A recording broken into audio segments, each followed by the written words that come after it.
de ma vie. Venez, c'est l'un des moines. La veut dire que à bien-aimé, la valeur n'attend point le nombre d'années. La Bible dit que c'est les personnes qui ont forcé le destin. Il ne fait pas des hommes durs. Il ne fait pas, c'est la race. Le dernier spécimen, la génération qui bouscule, la génération vieillissante. Il est de ceux-là, des bâtisseurs, qui ont fait remuer l'évangile dans les contrées.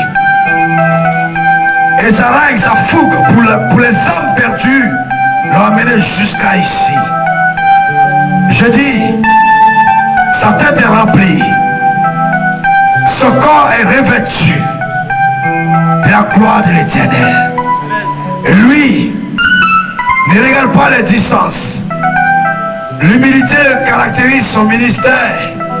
Étant effacé, il s'est laissé guider par l'onction de Dieu dans sa vie.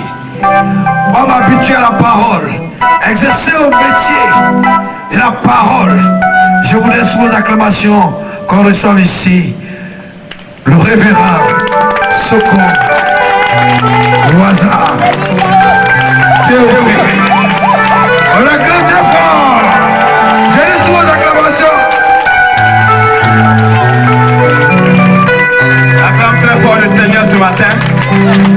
Acclame-le très fort. Acclame-le très fort, enfant de Dieu. Alléluia. Mettez ça là, s'il vous plaît.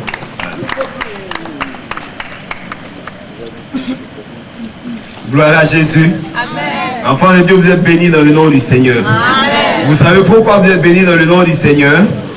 Parce que le programme se déroule sur 3 jours. Et la Bible dit que la fin de toute chose vaut mieux que son commencement. Et vous faites partie de la catégorie de la fin de toute chose dans le nom de Jésus. Et donc vous êtes bénis au nom de Jésus ce matin.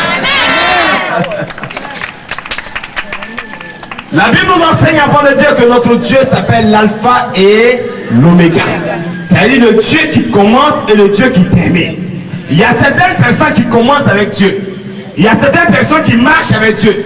Il y a certaines personnes qui courent avec Dieu. Mais ces personnes ne sont pas capables de terminer avec Dieu. Mais je rends gloire au Seigneur de ce que toi, tu as commencé avec Dieu. Tu as marché avec Dieu. Tu cours avec Dieu. Et tu es en train de terminer avec Dieu. L'onction de l'alpha et de l'oméga réside sur ta vie. Dans le nom puissant de Jésus. Alléluia. Que le Seigneur nous bénisse. Je constate qu'il y a eu la pluie certainement, mais beaucoup ne sont pas venus à leur Bible. Hein, qui a sa Bible quand même devant lui? Une seule personne. Ok, que Dieu te bénisse. Bien, donc comme tout le monde n'est pas venu à sa Bible, je vais lire les Écritures pour nous, enfants de Dieu. Donc, toi qui veux noter, tu prends ta Bible en Jean chapitre 5. Nous allons lire juste du verset 1 au verset 9. Et le Seigneur a une parole pour nous ce matin. Le Seigneur veut nous aider à comprendre quelque chose. Je veux simplement que tu sois attentif à l'écoute de la parole du Seigneur, que tu puisses la comprendre et la cerner. L'homme de Dieu disait tout à l'heure que la Bible nous enseigne en Jean 1:1, au commencement était la parole était avec Dieu et la parole était Dieu. La Bible dit qu'à l'intérieur de cette parole il y avait la vie et la vie était la lumière des hommes. Comprenez, enfant de Dieu? Il dit que la parole a créé toutes choses et rien de ce qui a été créé n'a été créé sans la parole. Alléluia. Donc rien de ce qui a été créé n'a été créé sans la parole. Donc cette parole, enfant de Dieu, est esprit et vie pour toi. Cette parole, enfant de Dieu, est puissance pour toi. Cette parole, enfant de Dieu, est puissance et autorité pour toi. Dans le nom puissant de Jésus. La Bible nous enseigne, enfant de Dieu, dans le psaume 107 au verset 20, que l'Éternel envoya sa parole et sa parole est guérie. Pourquoi? Parce qu'à cette époque, le peuple d'Israël était dans une confusion totale. Le peuple d'Israël était en agonie. Le peuple d'Israël était en pleurs. Et le peuple d'Israël a crié à l'Éternel notre Dieu. Et Dieu n'a pas trouvé une autre solution, enfant de Dieu, que d'envoyer sa parole de vie. Et la parole de vie qu'il a envoyée au peuple d'Israël lui a accordé la guérison, la restauration, le rétablissement, la régénération à tout égard dans le nom puissant de Jésus. C'est comme ça, toi également ce matin, par la parole de Dieu, tu recevras la vie. Par la parole de Dieu, tu recevras la lumière. Par la parole de Dieu, tu recevras la restauration. Par la parole de Dieu, tu recevras la régénération. Par la parole de Dieu, tu recevras le renouvellement de toutes choses dans le nom puissant de Jésus-Christ de Nazareth. Merci Seigneur. Je lis la parole, enfant de Dieu. Après cela, il eut une fête des Juifs. Et Jésus monta à Jérusalem. Oh, à Jérusalem, près de la porte des brebis, il y a eu une piscine qui s'appelle en hébreu Bethesda et qui a 5 portiques. Sous ces portiques étaient couchés un grand nombre de malades, des aveugles, des boiteux, des paralytiques, qui attendaient le mouvement de l'eau. Car un ange descendait de temps en temps dans la piscine et agitait l'eau. Et celui qui y descendait le premier, après que l'eau avait été agitée, était guéri. Quelle que fût sa maladie. Là se trouvait un homme malade depuis 38 ans. Jésus l'ayant vu coucher et sachant qu'il était malade depuis longtemps, lui dit: veux-tu être guéri? Le malade lui répondit: Seigneur, je n'ai personne pour me jeter dans la piscine quand l'eau est agitée. Et pendant que j'y vais, un autre descend vers moi. Lève-toi, lui dit Jésus, prends ton lit et marche. La Bible nous enseigne, enfant de Dieu, en Jean chapitre 5 verset 9, aussitôt cet homme fut guéri, il prit son lit et marcha dans le nom puissant de Jésus-Christ de Nazareth. Tu vas baisser légèrement la tête. Nous allons prier le Seigneur pour la parole. Seigneur notre Dieu, nous voulons te bénir ce matin. Nous voulons te donner toute la gloire. Nous voulons t'élever en dignité parce que tu es Dieu. Parce que tu es le roi des rois. Parce que tu es le Seigneur des seigneurs. Parce que tu es le maître de l'univers, le maître des circonstances. Oh Seigneur notre Dieu, tu résides dans ta parole. Et voici ta parole. Lui en partie, Seigneur, selon qu'il est écrit en Jean chapitre 5, du verset 1 au verset 9, Papa. Nous bénissons ton nom, Seigneur. Et Seigneur, je prie ce matin que tu donnes à tes enfants la compréhension de ta parole, la révélation de ta parole, qui saisit cette sémence, qui saisit cette vie, cette lumière qui réside dans cette parole. Que ton nom soit béni, que ton nom soit loué, que ton nom soit glorifié. Béni sois-tu, Seigneur. Merci, Père, de disposer nos cœurs, disposer notre esprit. Seigneur, nous prions que ma personne s'efface et que toi, Seigneur, tu croisses en toutes choses et que tu sois glorifié, élevé, Seigneur, en toutes circonstances. Dans le nom puissant de Jésus, nous allons prier. Amen. Amen. Qui est bien chrétien parmi nous? Il va déjà à l'église. Alors tout le monde va à l'église ici. Alléluia. Donc enfant de Dieu, écoutez-moi très bien, suivez-moi attentivement. Parce que ce matin, Dieu veut déposer quelque chose dans ta vie. Tu es resté jusqu'au dernier moment. C'est bien, félicitations. Maintenant, Dieu veut déposer quelque chose dans ta vie. Saisis ce que le Seigneur veut déposer dans ta vie ce matin. Saisis cela. Et tu pourras vivre tous les jours de ta vie avec cela. Car la Bible nous dit en 2 Timothée 3, verset 16, il dit toute écriture est inspirée de Dieu, utile pour enseigner, pour corriger, et pour instruire, avec l'homme de Dieu, avec toi et moi, nous soyons accomplis. Quand on dit accompli, c'est que chacun, toi et moi, nous devons réussir. Avec l'homme de Dieu soit accompli et propre à toute bonne œuvre. Donc cette sémence que tu vas recevoir ce matin te permettra d'atteindre l'accomplissement, l'achèvement de toutes choses, t'amènera à la réussite dans le nom de Jésus. La Bible nous dit que Jésus est en train de monter à Jérusalem. On dit Jésus montait à Jérusalem.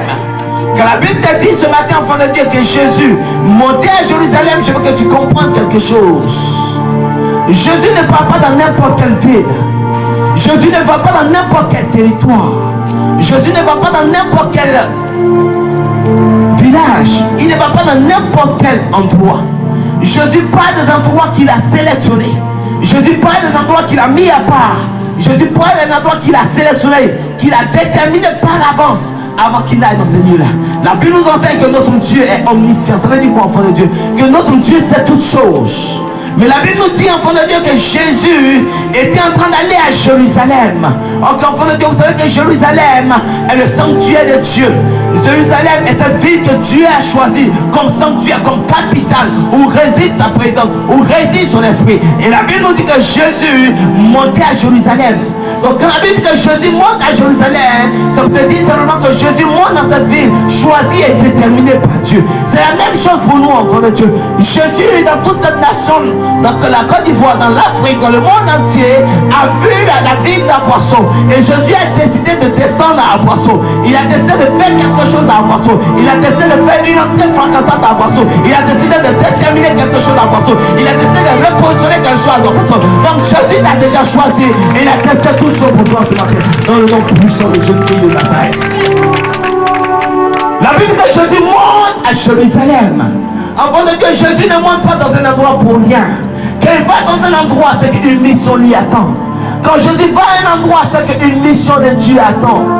Et la mission du Seigneur a un poisson pour nous ce matin. La mission de Dieu à Boisson est non seulement que l'évangile soit prêché dans toute sa vérité, dans toute sa splendeur, dans toute sa puissance, mais également, enfant de Dieu. Jésus monte à Boisson ce matin. Jésus est arrivé à Boisson. Il est déjà installé, mais il vient renouveler les choses à Boisson. Donc Jésus est venu ce matin, enfant de Dieu, pour renouveler ta vie, pour restaurer ta vie, pour guérir ta vie, pour te délivrer, pour t'amener à l'élévation, pour t'amener à la prospérité, dans le nom puissant de Jésus-Christ de Nazareth. La Bible que Jésus monte à Jérusalem. Et la Bible continue de nous dire, enfant de Dieu, que à Jérusalem, il y avait une piscine. Il dit, il y avait une piscine qui avait 5 portiques. Et au niveau de cette piscine était couché un grand nombre de malades. Un grand nombre de malades. Donc il y avait une piscine appelée Bethesda. Il était couché là-bas un grand nombre de malades. Enfant de Dieu, je venais de vous dire tantôt que Jésus ne va pas un endroit cadeau. Oh, il partait, il savait qu'il y avait des malades couchés quelque part. Il partait parce qu'il savait qu'il y avait un grand nombre de malades. Et quand il est rentré, Seigneur, le Seigneur est rentré à Jérusalem. Il a remarqué cette piscine. Il a remarqué Bethesda, où il y avait 5 portiques, enfants de Dieu. Et au-dessous de ces portiques, enfants de Dieu, était couché un grand nombre de malades. Un grand nombre de malades, enfants de Dieu. Parmi ces malades, enfants de Dieu, il y avait des boiteux. Parmi ces malades, enfants de Dieu, il y avait des paralytiques. Parmi ces malades, enfants de Dieu, il y avait des possédés démoniaques. Parmi ces malades, enfants de Dieu, il y avait des aveugles. Il y avait n'importe quelle catégorie de malades. Mais laisse-moi te dire ce matin, enfants de Dieu, que parmi ces malades, il y avait des malades de 1 jour. Parmi ces malades, il y a des malades de 5 jours. Il y a des malades de 1 mois, de 1 année, de 10 ans. Et la Bible nous précise, enfants de Dieu, il y avait même un malade depuis 38 ans dans le nom puissant de Jésus, enfant de Dieu. Il était là. Mais laisse-moi te demander ce matin, enfant de Dieu. En temps normal, enfant de Dieu, où est-ce qu'on trouve les malades? On trouve les malades dans les hôpitaux. On trouve les malades au CHU. On trouve les malades au CHR. On trouve les malades au dispensaire. C'est dans ce Dieu, les lieux qu'on trouve des malades. Mais laisse-moi te dire, enfant de Dieu, qu'à cette époque, il y avait des médecins à Jérusalem. À cette époque, il y avait des docteurs à Jérusalem. Mais ils ne sont pas levés ces docteurs. Ils ne sont pas levés ces médecins. Mais ils sont venus à la piscine de Bethesda. Ils sont venus à la piscine de Bethesda pour rester là. Parce que quelque chose se passe en cet endroit-là. Parce que quelque chose se passe en cet endroit. Parce que quelque chose se passe en cet endroit. Parce que quelque chose de Dieu se passe en cet endroit. Laisse-moi te dire, enfant de Dieu, ce matin, que la Bible dit qu'il y avait 5 portes. portiques à Bethesda. 5 portiques, enfants de Dieu, c'est comme 5 galeries, c'est comme 5 entrées, c'est comme 5 portes. C'est ce qu'on appelle des portiques, enfants de Dieu. Il y avait 5 portiques à la piscine de Bethesda. Laisse-moi te dire ce matin, laisse-moi te donner un bon la révélation de Dieu pour toi ce matin. Les 5 portiques dont nous parle la Bible au niveau de la piscine de Bethesda sont les 5 ministères que Dieu a donné à l'église de Jésus-Christ. Selon qu'il est écrit en Éphésiens 4 verset 11, il dit qu'il a donné aux certains, à certains le ministère d'apôtre, à certains le ministère d'évangéliste, à certains le ministère de docteur, à certains le ministère de pasteur, à certains le ministère de prophète, afin que l'église de Jésus-Christ soit accomplie et prête à tout pour eux. Enfant de Dieu, voici ce que la puissance portique représente. Je suis en train de te dire ce matin, ce n'est pas la peine de dire que moi, mon pasteur le plus grand, parce qu'il est prophète. Regarde, à la piscine de Bethesda, quand tu sois pasteur, tu apportes des hommes à la guérison. Quand tu sois prophète, tu apportes des hommes à la guérison. Quand tu sois docteur, tu apportes des hommes à la guérison. Quand tu sois évangéliste, tu apportes des hommes à la guérison. Parce que l'onction de Dieu repose sur ta vie. Regarde, le ministère que Dieu a donné s'appelle parfaitement l'église de Jésus-Christ. Quel que soit le ministère que Dieu t'a donné, quelle que soit l'onction que Dieu t'a donné, cette onction est suffisante. Pourquoi? Parce que l'onction de Dieu est l'esprit de Dieu. L'onction de Dieu est la présence de Dieu. L'onction de Dieu est la puissance de Dieu. L'onction de Dieu est l'autorité de Dieu. L'onction de Dieu est l'approbation de Dieu. L'onction de Dieu est l'onction qui vient du trône de la grâce. Et cette onction, enfant de Dieu, est capable de faire toute chose. Tu peux être docteur, enseignant et prophétiser dans le nom de Jésus. Tu peux être docteur, enseignant et guérir des malades au nom de Jésus. Donc laisse-moi te dire, évite les guerres entre églises. Évite les guerres entre hommes de Dieu. Évite les conflits entre hommes de Dieu. Parce qu'à la piscine de Bethesda, tous les ministères étaient représentés. Tous les ministères étaient représentés. Et chaque ministère amenait la guérison dans le nom puissant de Jésus-Christ de Nazareth. Alléluia. Gloire à Jésus. La Bible dit que sous ces 5 portiques était couché un grand nombre de malades. Ils n'ont pas vu les hôpitaux. Ils savaient qu'il y avait des hôpitaux. Mais ils ne sont pas allés dans les hôpitaux. Mais ils sont allés à la piscine de Bethesda. Ils savaient qu'il y avait des grands chirurgiens. Mais ils ne sont pas allés vers les grands chirurgiens. Mais ils sont allés à la piscine de Bethesda. Ils savaient qu'il y avait des CHR, enfants de Dieu. Mais ils ne sont pas allés dans les CHR où il y a des médecins qui ont fait 7 années après le bac. Ils ne sont pas allés là-bas. Mais la Bible nous enseigne, enfants de Dieu, qu'ils sont allés à la piscine de Bethesda. Laisse-moi te dire, enfants de Dieu.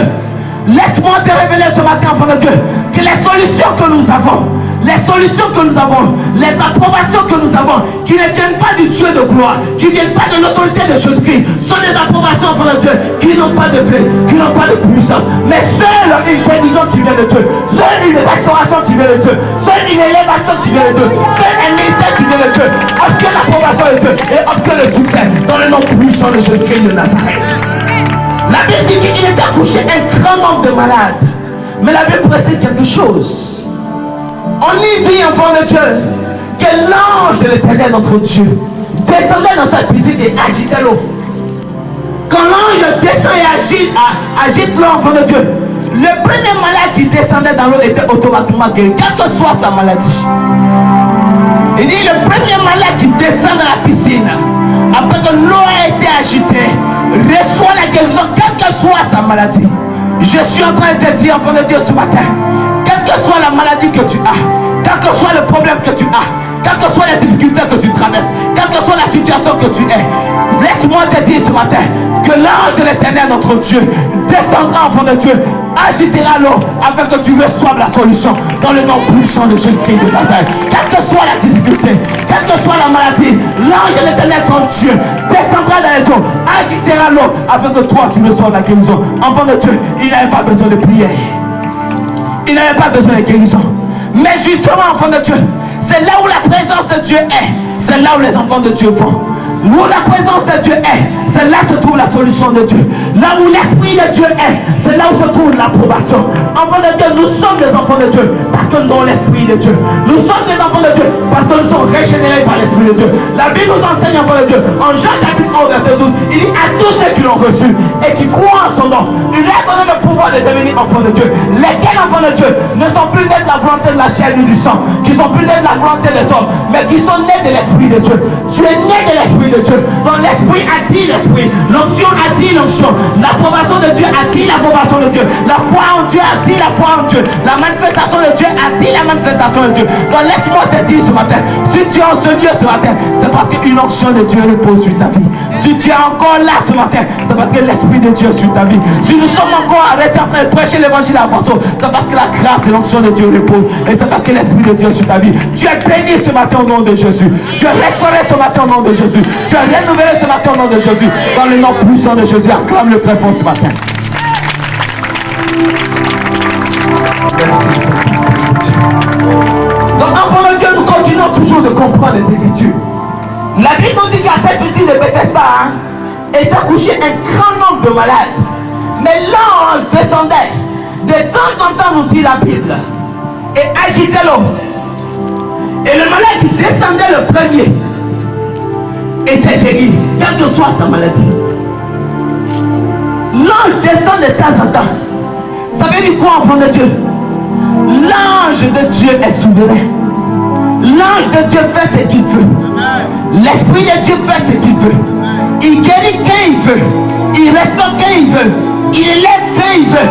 Mais enfant de Dieu, le Seigneur est en train de nous dire clairement ce matin que nous avons une contribution à apporter pour notre guérison.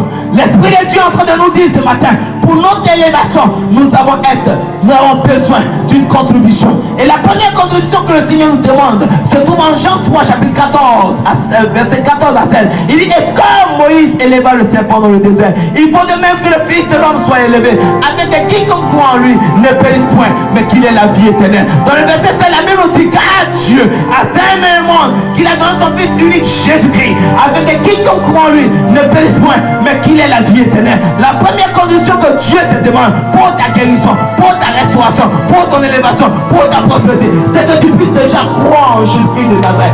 C'est lui ce nom glorieux, ce nom puissant, ce nom merveilleux, et marcher avec le trône de la grâce tous les jours de ta vie.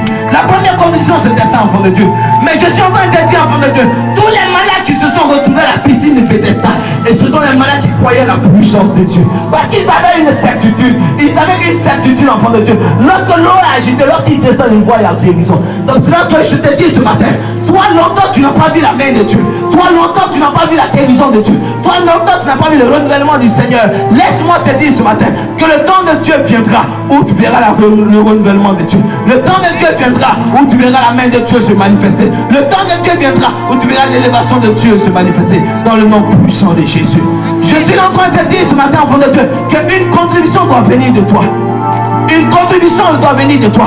Parce que la Bible nous dit que lorsque l'ange agite l'eau, le premier qui descendait dans l'eau était automatiquement guéri. Il dit le premier qui descendait dans l'eau était automatiquement guéri.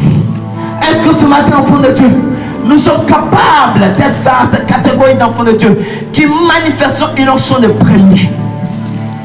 Est-ce que nous sommes dans cette catégorie d'enfants de Dieu qui pouvons lutter et être parmi les meilleurs? Est-ce que nous sommes parmi cette catégorie d'enfants de Dieu qui pouvons lutter et être parmi les premiers? Alléluia. Alléluia. Donc voici ce que nous dit les Écritures. Celui qui descendait le premier était guéri. Cet homme qui était malade depuis 38 ans, il n'est jamais arrivé pendant 38 ans à être parmi les premiers. Et c'est celui-là qui n'a jamais été guéri. Pendant 38 ans, il n'a jamais été premier. Il n'a jamais été premier. Et parce qu'il n'a jamais été premier, il n'a pas été guéri. Je suis en train de te dire quelque chose ce matin. Que le Dieu que nous prêchons, le Dieu que nous adorons, il a besoin de ses enfants qui s'élèvent et qui manifestent la foi déposée en eux. Parce qu'un enfant de Dieu qui ne manifeste pas la foi de Dieu déposée dans sa vie n'est pas digne d'être dans la piscine de Bethesda. Il dit celui qui descend le premier, il pourra manifester la véritable foi de Dieu, qui pourra manifester la véritable autorité de Dieu, qui pourra manifester cette véritable onction de Dieu. Dieu voulait voir. Le Seigneur nous invite ce matin à être parmi la catégorie de ses enfants qui s'élèvent et qui bâtissent pour lui, qui s'élèvent et qui manifestent sa foi, qui s'élèvent et qui prospèrent dans le nom de Jésus, qui s'élèvent et qui sont guéris. Et quand Dieu les voit, Dieu est dans la joie de Dieu. Pendant 38 ans, ce malade n'a jamais été premier. Je voulais te demander ce matin au fond de Dieu, est-ce qu'un jour dans l'église tu seras premier? Un jour, est-ce que dans l'église tu seras parmi les premiers Afin que quand Dieu te regarde, il dit voici mon enfant qui est digne de porter mon nom. Afin que Dieu puisse dire voici ma fille que j'ai tant aimé, qui manifeste la foi que j'ai déposée en elle. Voici mon fils, mon serviteur, qui manifeste, oui, la foi que j'ai déposée en lui. Que Dieu puisse nous dire, parce que tu as une onction pour être leader. La Bible nous enseigne déjà, enfants de Dieu, que nous serons les premiers et jamais la queue. Nous serons la tête et jamais la queue. Mais nous sommes des chrétiens. Nous sommes des enfants de Dieu. Nous sommes dans l'église de Jésus-Christ. Mais nous ne manifestons pas cette onction pour être parmi les leaders. Et donc pendant 38 ans, enfants de Dieu, ce malade n'a jamais été premier. Jamais et au grand jamais. Et il n'a jamais été guéri. Il n'a jamais été guéri. Mais regardez-moi, enfants de Dieu, qu'elle nous dit les Écritures. Il dit, mais quand l'ange descend et il agite l'eau, il n'arrive pas à se jeter dans la piscine. Et même quand il se lève pour aller dans la piscine, il y a quelqu'un qui arrive avant lui. Il y a quelqu'un qui arrive avant lui. Ça montrait, enfant de Dieu, à quel niveau, non seulement il avait la foi de vouloir s'élever et d'arriver le premier, mais il avait la foi aussi, l'incapacité, enfant de Dieu, de se lever et d'arriver le premier. Parce qu'à chaque fois qu'il voulait y aller, quelqu'un arrivait avant lui. Mais à chaque fois qu'il n'a pas d'intérêt d'aller, quelqu'un est déjà arrivé avant lui. Donc, quelle que soit sa décision, enfant de Dieu, il ne peut jamais être le premier. Et parce qu'il ne pouvait jamais être le premier, enfant de Dieu, il n'a jamais été guéri. La Bible nous dit que Jésus apparaît soudainement. Et Jésus voit cet homme malade depuis 38 ans. Et Jésus se rend compte que cet homme est malade depuis très longtemps. Et il lui pose une question. Et Jésus lui pose une question. Il lui demande, veux-tu être guéri? Jésus demande à ce malade, veux-tu être guéri? Veux-tu être guéri? Je pourrais t'interroger ce matin. Est-ce que tu veux être guéri? Est-ce que tu veux être élevé? Est-ce que tu veux être restauré? Acclame très fort ton Jésus.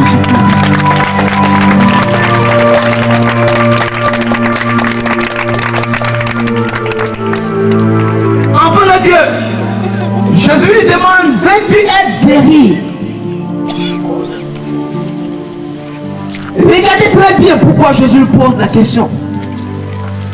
Il dit, veux-tu être guéri?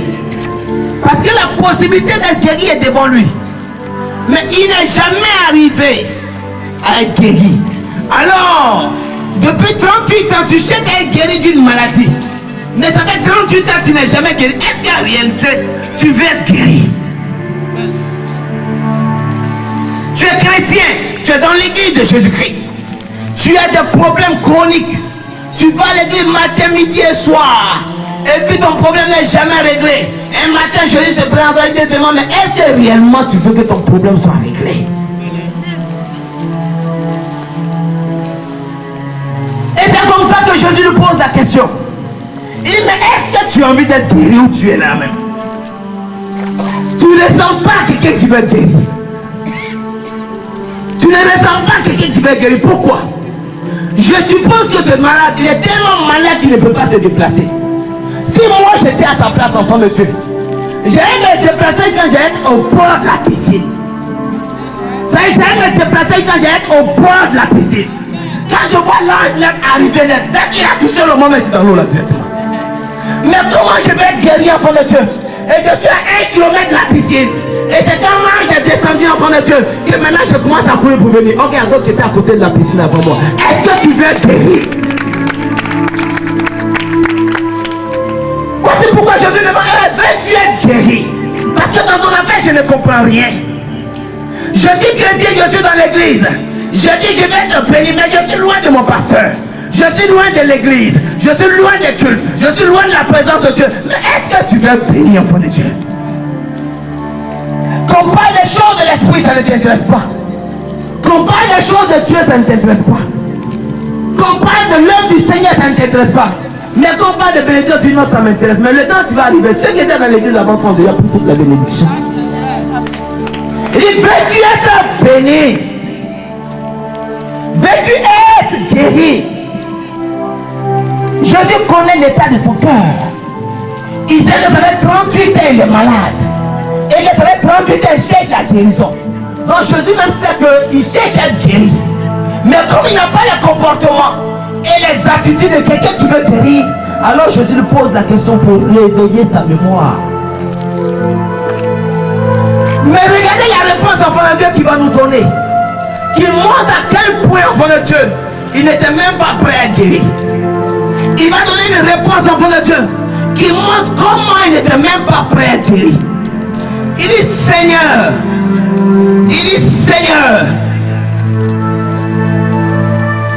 je n'ai personne pour me jeter dans la piscine quand l'eau est agitée. Il dit je n'ai personne pour me jeter dans la piscine. Et pendant que j'y vais, un autre descend avant moi. Donc la réponse qu'ils donnent à Jésus, dit Seigneur, je n'ai personne pour me jeter dans la piscine. Et même quand j'y vais, il y a quelqu'un qui descend avant moi. Regardez les deux réponses enfants de Dieu.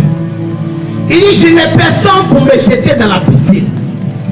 Mais après il dit même quand j'y vais, ça veut dire qu'avant il pouvait partir. Ça parle des chrétiens, des enfants de Dieu, ceux qui cherchent la bénédiction de Dieu, mais qui sont des paresseux, qui sont des fainéants, qui sont des faibles en esprit, qui ne manifestent pas la véritable foi que Dieu a déposée en eux, qui ne manifestent pas la sagesse et l'intelligence que Dieu a déposée en eux. C'est de cela qu'il s'agit. Il dit je n'ai personne pour me jeter dans l'eau.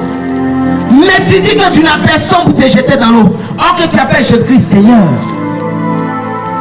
Mais s'il est ton Seigneur, tu sais que le Seigneur est là pour te jeter dans l'eau. Mais si tu sais qu'il est ton Dieu de gloire, ton Dieu de gloire est là pour te jeter dans l'eau. Mais si tu sais qu'il est réellement Seigneur, mais lui il peut te jeter dans l'eau. Mais comment tu peux dire que tu n'as personne pour te jeter dans l'eau?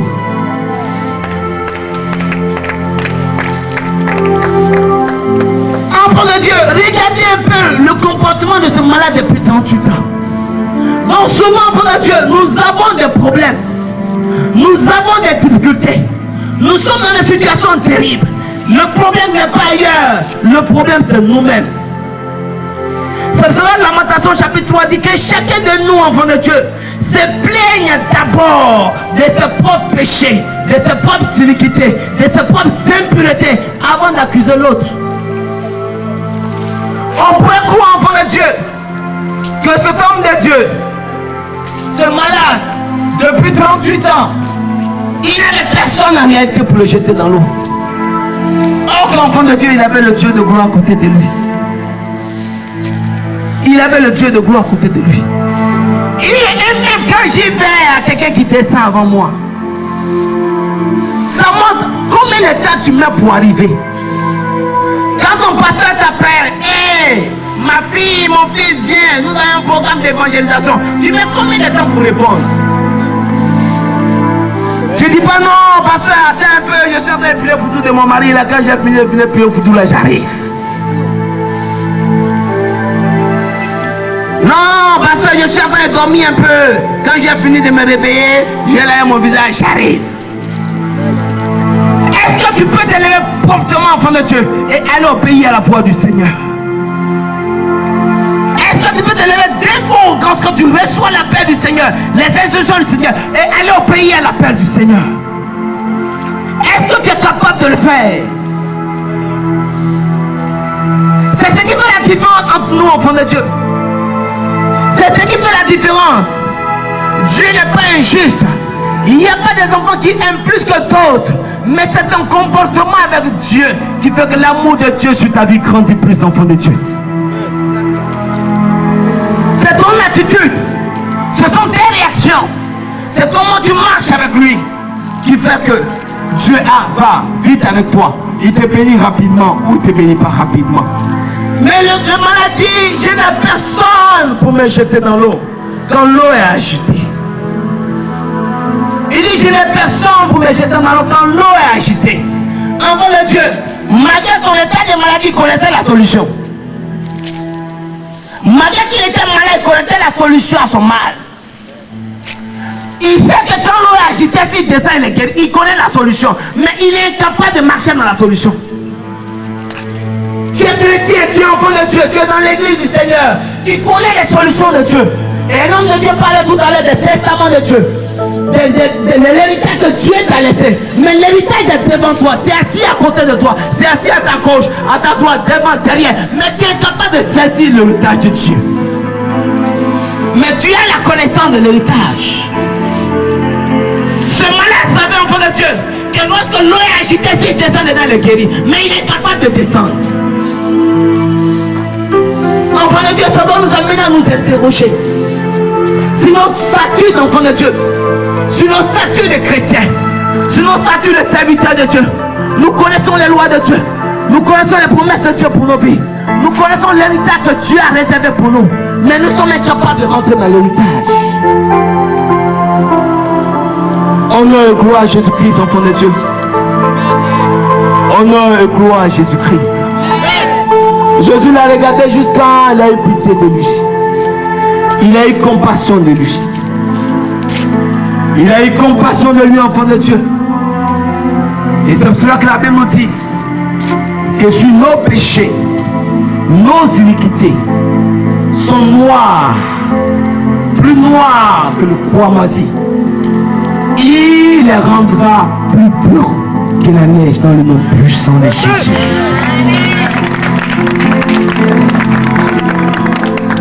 Regardez, enfant de Dieu, malgré qu'il avait la foi en Jésus-Christ, parce que sachant que sur l'ange de Dieu vient agiter dans la guérison, il avait la foi, mais il ne manifestait pas la foi.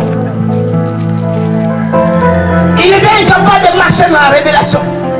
Il était incapable de marcher dans la foi. Jésus le regarde néanmoins et il a compassion de lui. Jésus le regarde et il a compassion de lui. Il a compassion de lui. Et Jésus essaie de partager cette compassion avec lui. Et c'est pour ça qu'il lui a demandé, veux-tu être guéri? Veux-tu être guéri? Il dit, mais Seigneur, je n'ai personne pour me jeter dans l'eau. Et même quand j'y vais, un autre arrive avant moi. Mais enfant de Dieu, il ne répond pas à la question. Veux-tu être guéri? Oui, je vais être guéri. Veux-tu être béni? Oui, je vais être béni. Il ne répond pas à la question. Il donne des réponses qui n'intéressent pas le Seigneur. Il donne encore des réponses qui énervent le Seigneur et qui peuvent l'énerver davantage. Mais enfant de Dieu, la Bible nous enseigne que nous sommes plus que vainqueurs par celui qui nous a aimés. Selon qu'il est écrit en Romains 8, verset 37. Nous sommes plus que vainqueurs par celui qui nous a aimés. Dieu, enfant de Dieu, t'a aimé. Il m'a aimé. Il nous a aimés. Dieu nous a choisis, enfants de Dieu. Dieu nous a sélectionnés. Et c'est pour ça que même lorsque nous sommes dans le péché, même nous sommes là, même quand nous sommes dans la désobéissance, même quand nous sommes dans les problèmes, Dieu ne regarde pas notre état. Il ne regarde pas notre état d'impureté. Il ne regarde pas nos iniquités. Il ne regarde pas au manque de manifestation de la foi. Et Dieu nous tend la main quand même, enfants de Dieu. Même quand nous faisons des erreurs, Dieu vient et nous tend la main. Pourquoi, enfants de Dieu? Parce que l'amour de Dieu pour nous est un amour qui est très grand. L'amour de Dieu pour nous est un amour qui est merveilleux. L'amour de Dieu pour nous est un amour qui est très puissant. Et un homme de Dieu disait tout à l'heure avant moi que la Bible nous dit en Genèse chapitre 1 verset 26, Dieu dit, faisons l'homme à notre image selon notre ressemblance afin qu'il domine sur toutes choses. Donc Dieu t'aime tellement, enfant de Dieu, que Dieu dans toute la création, c'est toi qui l'as choisi pour être créé à son image et à sa ressemblance. Et Dieu a décidé que tu aies une onction de domination, une onction de suprématie, une onction d'autorité, une onction de supervision dans le nom puissant de Jésus-Christ de Nazareth. C'est parce que Dieu t'a aimé, enfant de Dieu. Et regarde dans toute la création de Dieu, Dieu a choisi toi et moi. Et Dieu nous dit que c'est nous qui sommes ses enfants. Il n'a pas choisi les cabris. Il n'a pas choisi les éléphants. Il n'a pas choisi la lune. Il n'a pas choisi le soleil. Il n'a pas choisi les anges. Mais Dieu a décrété dans sa souveraineté que toi et moi, nous sommes décrétés être enfants de Dieu par la foi en Jésus-Christ de Nazareth. C'est une grâce, enfant de Dieu. C'est une grâce, enfant de Dieu.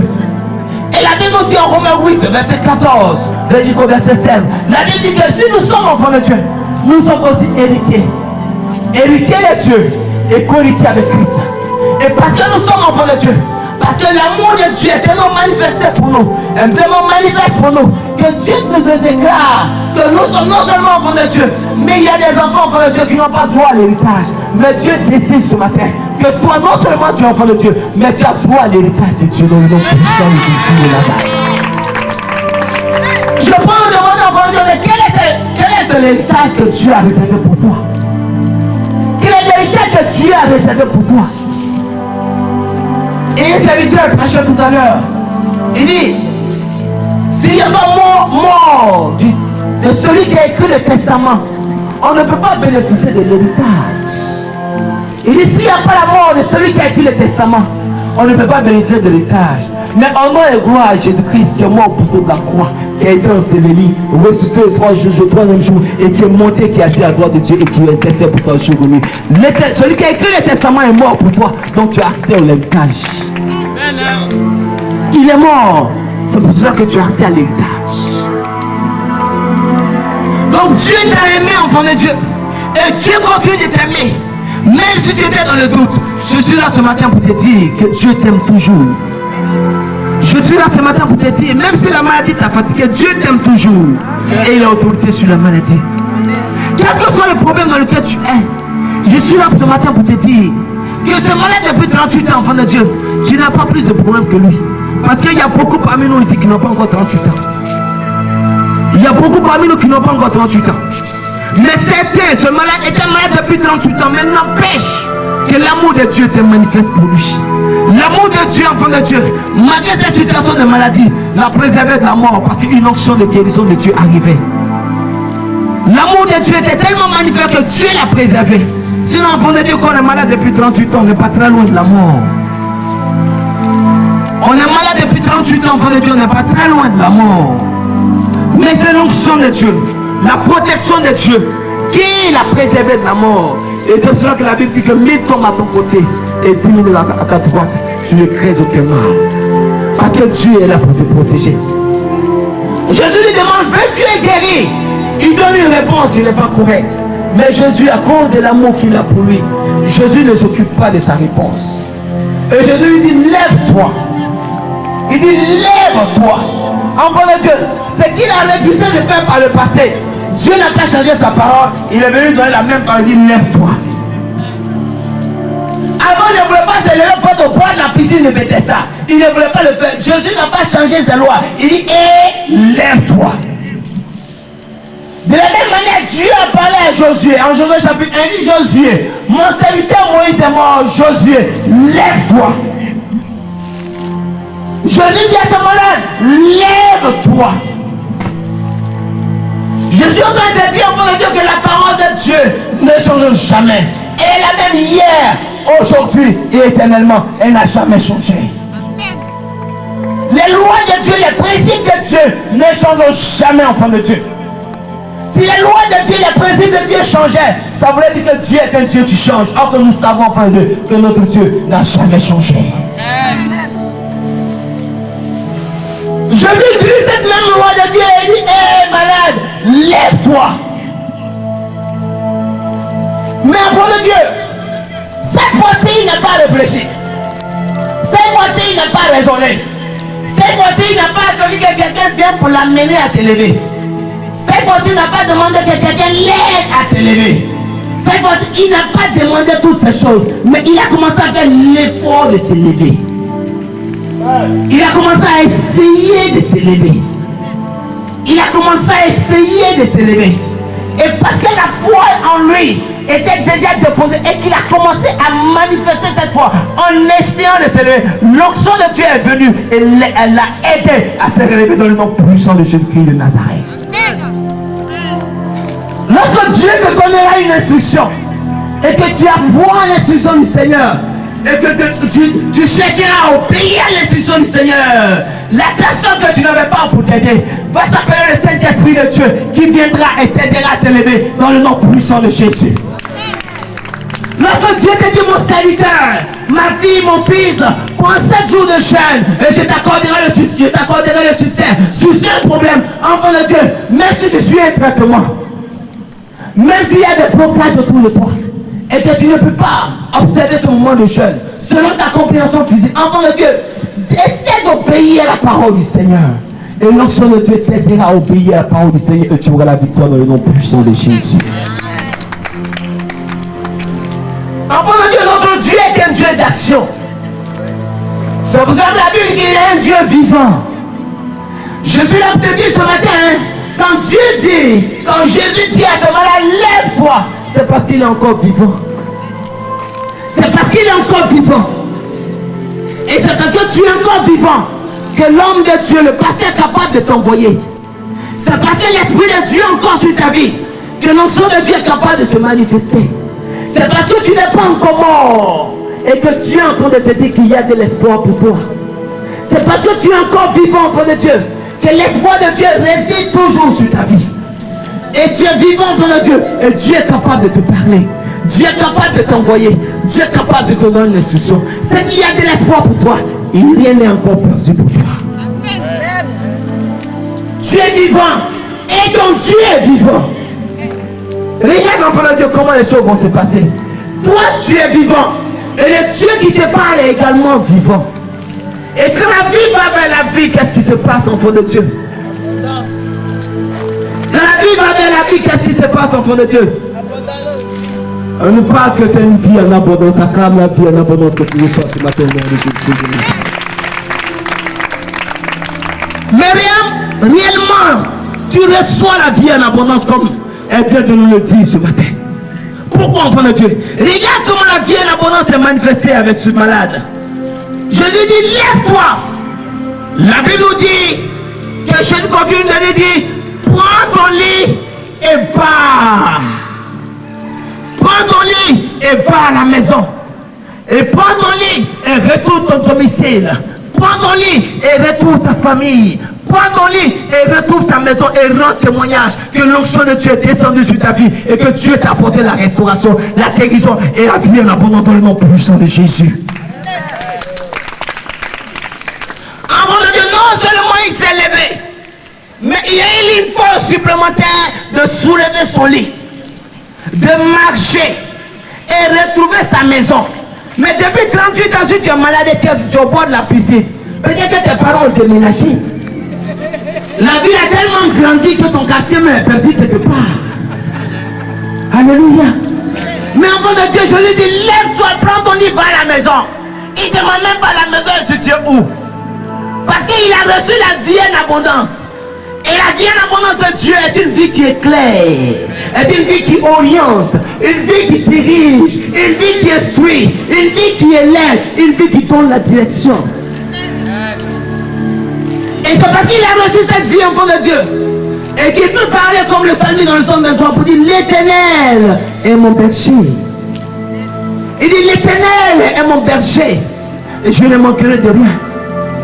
Il dit même quand je marcherai dans la vallée de l'homme de la mort, je ne crains aucun mal. Car ta houlette et ton bâton me rassurent.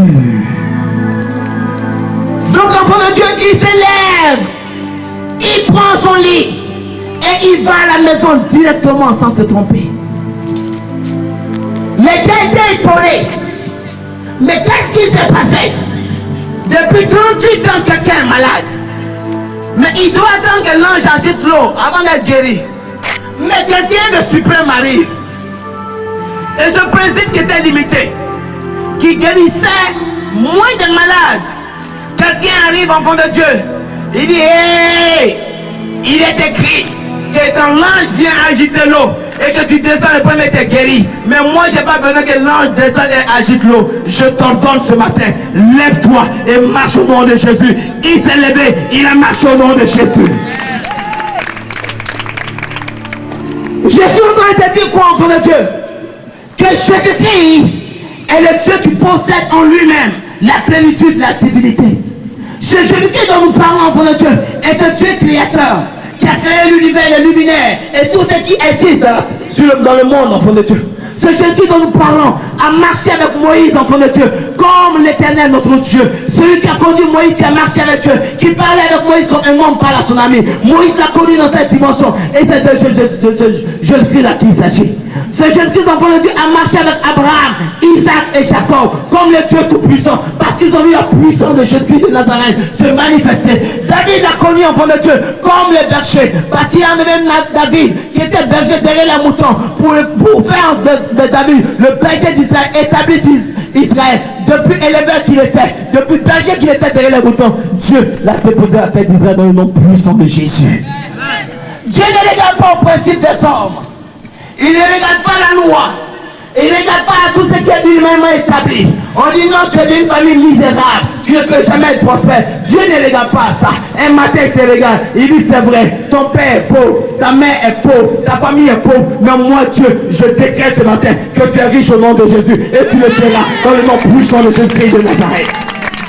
C'est ce Dieu-là que nous connaissons, enfant de Dieu. C'est ce Dieu que nous connaissons. Ce Dieu qui décide que ce malade est malade depuis 38 ans et qui décide un matin que ce malade est guéri au nom de Jésus.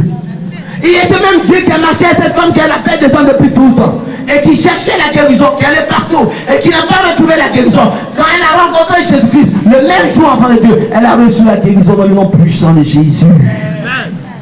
Je vais parler à certaines personnes parmi nous, sur les vies desquelles réside l'appel du Seigneur, mais qui sont encore en train de chavirer, en train de s'interroger, en train de se poser des questions.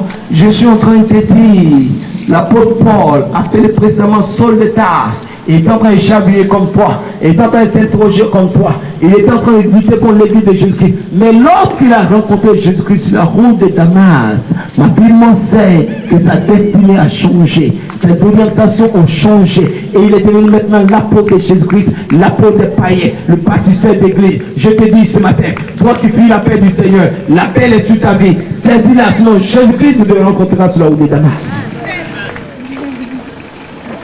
Enfant de Dieu, ce malade depuis 38 ans, il prend son lit et il va à la maison, tranquille, comme si c'était facile, enfant de Dieu.